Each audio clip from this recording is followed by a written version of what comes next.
നമസ്കാരം, സിറ്റി ന്യൂസിലേക്ക് സ്വാഗതം. സിപിഎമ്മിനും സർക്കാരിനുമെതിരെ നിരന്തരം ആരോപണം അഴിച്ചുവിടുന്ന പി.വി. അൻവറിന് പിന്നിൽ അവിശുദ്ധ ഐക്യമുന്നണിയാണെന്ന് സിപിഎം സംസ്ഥാന സെക്രട്ടറി എം.വി. ഗോവിന്ദൻ. സിപിഎം മുൻ സംസ്ഥാന സെക്രട്ടറിയും പി.ബി. അംഗവുമായിരുന്ന കോടിയേരി ബാലകൃഷ്ണന്റെ 2ാം ചരമവാർഷിക ദിനാചരണത്തിന്റെ ഭാഗമായി പയ്യാമ്പലം സ്മൃതി മണ്ഡപത്തിൽ പുഷ്പാർച്ചനയ്ക്ക് ശേഷം നടന്ന അനുസ്മരണ സമ്മേളനം ഉദ്ഘാടനം ചെയ്ത് സംസാരിക്കുകയായിരുന്നു അദ്ദേഹം. ജമാഅത്തെ ഇസ്ലാമിയും പോപ്പുലർ ഫ്രണ്ടും മുസ്ലിം ലീഗും കോൺഗ്രസും ചേർന്ന് അവിശുദ്ധ മുന്നണിയാണ് അൻവറിന്റെ പിന്നിൽ പ്രവർത്തിക്കുന്നത്.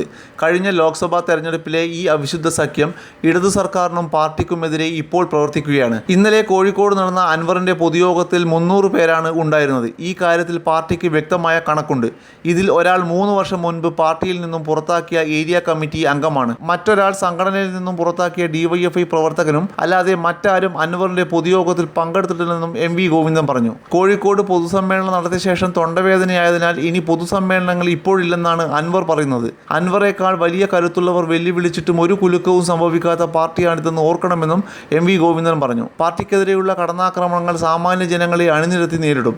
ഈ കാര്യത്തിൽ കോടിയേരി കാണിച്ച മാതൃക പാർട്ടി ഒറ്റക്കെട്ടായി പിന്തുടരുമെന്നും എം.വി. ഗോവിന്ദൻ പറഞ്ഞു.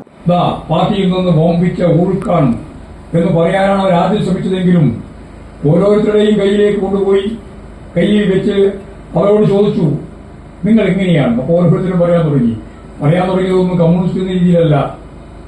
പറഞ്ഞ ഒരാളുണ്ടായിരുന്നു, അദ്ദേഹം 5 കൊല്ലം മുമ്പ് പാർട്ടി മെമ്പർഷിപ്പിൽ നിന്ന് പോയിട്ടുള്ള പഞ്ചായത്ത് പ്രസിഡന്റായിട്ടുള്ള ഒരാളായിരുന്നു. ഞങ്ങളിതെല്ലാം മനസ്സിലാക്കിയിട്ടുണ്ട്. വേറെ ഡിവൈഎഫ്ഐക്കാരുണ്ട്, അദ്ദേഹത്തിന് പാർട്ടി മെമ്പർഷിപ്പും ഇല്ല, ഇപ്പോൾ സംഘടനാ രംഗത്തുമില്ല. ബാക്കി മുഴുവൻ പറഞ്ഞതും നിങ്ങൾക്കറിയുന്നത് പോലെ വിവിധ രാഷ്ട്രീയ പ്രസ്ഥാനങ്ങളുടെ ഭാഗമായിട്ട് ഇടതുപക്ഷ പ്രസ്ഥാനത്തിന്റെ അപ്പുറത്ത് നിൽക്കുന്ന വിഭാഗമാണ്. പിന്നെ ജമാഅത്ത് ഇസ്ലാമും SDP-യും അവർ പേര് വെളിപ്പെടുത്തില്ല എന്ന് എല്ലാവർക്കും അറിയാം. അവരുടെ പിന്തുണയാണ് അവർക്ക് കിട്ടിക്കൊണ്ടിരിക്കുന്നത് എന്നുള്ളതിന്റെ സൂചന എന്താ? വർഗീയവാദത്തിന്റെ 2 ഭാഗങ്ങളുണ്ട് കേരളത്തിൽ. ഒന്ന് ഹിന്ദു വർഗീയതയാണ്, ഭൂരിപക്ഷ വർഗീയത. ഏറ്റവും ആദ്യം എതിർക്കേണ്ടുന്ന ഏറ്റവും പ്രധാനപ്പെട്ട ഒരു ശത്രു തന്നെ, സംശയമില്ല. മറുഭാഗത്ത് കഴിഞ്ഞ പാർലമെന്റ് തെരഞ്ഞെടുപ്പ് മുതൽ രൂപപ്പെട്ടു വന്ന UDF-ന്റെ ഭാഗമായിട്ട് ലീഗും കോൺഗ്രസും ഒപ്പം ജമാഅത്ത് ഇസ്ലാമും അതിനൊപ്പം തന്നെ നിങ്ങൾക്കെല്ലാം അറിയുന്ന SDP-യും ചേർന്ന് ഒരു കൂട്ടുമുന്നണിയാണ് CPI-നെയും ഇടതുപക്ഷ ജനാധിപത്യ മുന്നണിയെയും പരാജയപ്പെടുത്താൻ കേരളത്തിൽ 18ാം ലോക്സഭാ തെരഞ്ഞെടുപ്പുമായിട്ട് ബന്ധപ്പെട്ട് ഉണ്ടാക്കിയ ഐക്യമുന്നണി. ആ ഐക്യമുന്നണി തന്നെയാണ് അൻവറിന് വേണ്ടി ഇപ്പോൾ പ്രവർത്തിച്ചുകൊണ്ടിരിക്കുന്നത് എന്ന് ഞങ്ങൾക്കറിയാം.